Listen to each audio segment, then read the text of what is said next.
Ayan, operational na ang atuang under sump, o itong overhead sump. So, pakita sa inyo ha. Ayan ga. Hinay lang kayo ang flow sa ako ang water pump.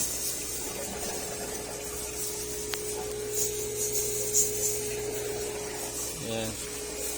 So first, mani ang last chamber sa under sump. Saka siya dito sa taas, sa overhead. And then, tagak siya. Dire.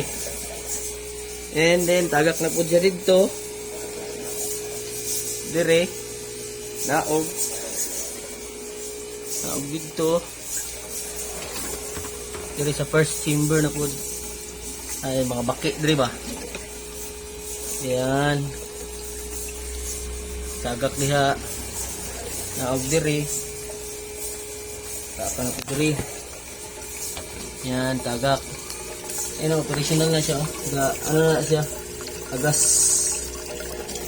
Yan, balik dire sa last chamber sa ubos.